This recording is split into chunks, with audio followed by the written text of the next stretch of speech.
Hey guys, welcome to my channel. I'm so glad that you're joining me today. This will be a quick video today as I'm just going to share with you the different film stocks that I use and what I rate them at.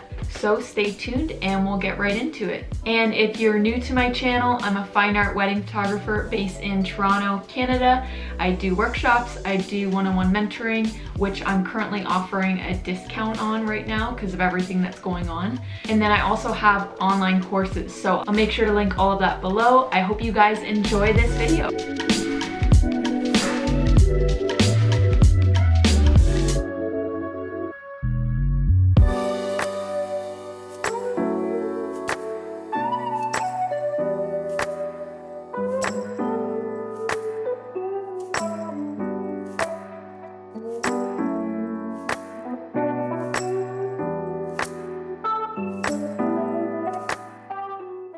First film stock that I'm going to talk about today is Fuji 400. This is the most common used film stock probably among all film photographers, at least for wedding photographers. It gives you really beautiful consistent skin tones. It's super flexible, so even if you really overexpose it, it will still turn out beautifully. Whereas other film stocks you have to be a lot more careful with. So I love Fuji 400 for that reason. I don't have to check my metering as much, which is really nice on a wedding day. Now with Fuji 400, I like to rate it at either half speed or at 100. So that means I'll either rate it at 200 or 100 ISO. Now this means that I'm overexposing my film by 1 or 2 stops.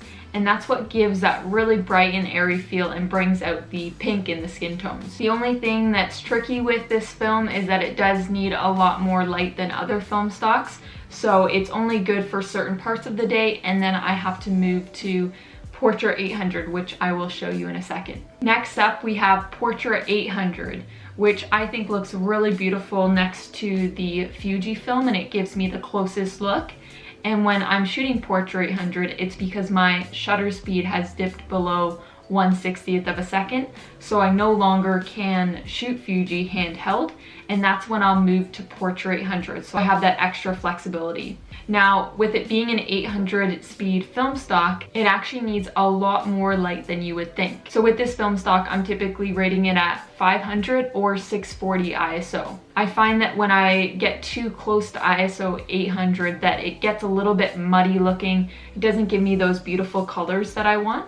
So I do like to overexpose this film quite a bit, but it is nice that it gives me an extra few stops of light compared to the Fuji 400 film. The only thing that I don't love about portrait film stocks is that I find that they really bring out the yellow in people's skin tones. So if you have Asian clients or somebody with just a yellow base underneath their skin, you'll find that this makes them look a little bit orange or yellow, so it's not the most flattering when it comes to those skin tones. Fuji 400 is great because it really does work with every skin tone and it brings out those nice pinky tones. Now when I talk about rating the film speed, a different speed than the box speed. So let's say we have Portrait 800 here, but I want to rate it at 400 or 500. All that means is that on my handheld light meter, I change the ISO to 400 and I'm pretty much lying to my camera. I'm telling my camera that I have a lower ISO speed film stock, so that way it gives me a slower shutter speed and really overexposes the image. Now with film, you have quite some flexibility. You can go up to 5 stops of overexposure and it will still turn out great. I personally like to overexpose my film by 2 or 3 stops at most.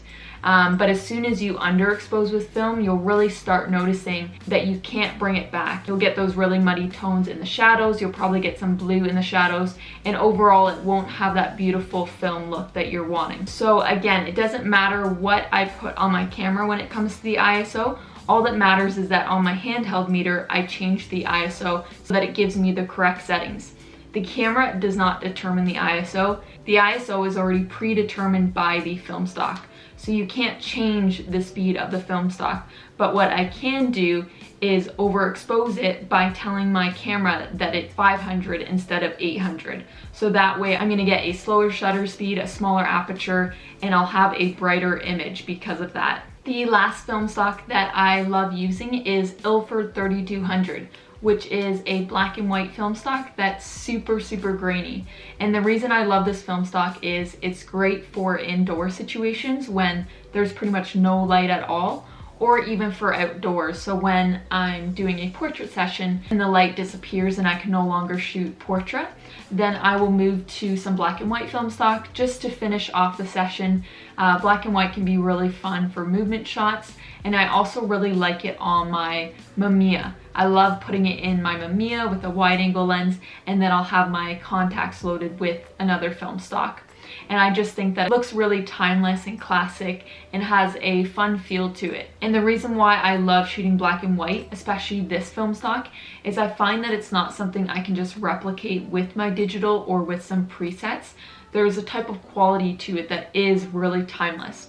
And I'll make sure to post some images here so you guys can see what I mean. But it really is so dreamy for those getting ready shots, for when the bride is putting on her dress and everybody else getting ready in the room. It looks really beautiful, and it's just nice having that flexibility, being able to shoot at 1600 or even 3200. It's a lot of extra stops compared to color film. And with my Ilford 3200, I like rating it at 1600, which is half the box speed. And that's the recommended way to shoot it. Most of the labs will tell you that 1600 is the best way to rate this film stock. And when it comes to processing it, I don't tell my lab what I rate it at. They just process it normally. Now, if I was to rate it at 3200, I'd probably get my lab to push it a stop just to add some extra contrast back in there. But for the most part, I can get away with 1600. And then even recently at a wedding, I used some video lights and I popped in some black and white. I rated at 1600. I think I shot at 2.0 at a 60th with the video lights, and it just had that really timeless quality to it. So I'll post those here for you to see. So there we go. Those are the 3 film stocks that I shoot. Fuji 400 probably 80% of the time for all outdoor shots. For indoor shots, when I can shoot above 1/30th to 1/60th, or if I can use a tripod, and I rated at 100 or 200 ISO. And then portrait 800, which I love for when it gets a little bit darker out, or for indoors when my shutter speed goes below 1/60th, then I can move to portrait 800. And I love rating it at 400, 500, or even 640. I've heard of people even rating it at 200 and it turning out amazing. So it is a flexible film stock, and it does like a lot of light. And just a little note, because there is Portra 400 as well, and even though they're both Portra, they are pretty different, because Portra 400 is a box speed film. It likes being rated at 400, and if you don't rate it at 400, I find that the skin tones and all the colors can get pretty wonky, whereas Portra 800 likes to be overexposed. It likes 1 to 2 stops of overexposure, and it can handle it really well. So that's something to keep in mind as well. I think that Portra 400 is a lot harder to make look good, but Portra 800 looks more like Fuji for me. And then Ilford 3200, I rated at 1600. So those are the film stocks that I use. If you have any questions, make sure to put them below. And if you're interested in learning more, I do have an online course all about film. So if you click on one of the links below, it'll take you to those courses, and they're currently on sale as well. So make sure to check them out. And thank you guys for watching. Make sure to subscribe, and I'll see you in the next video.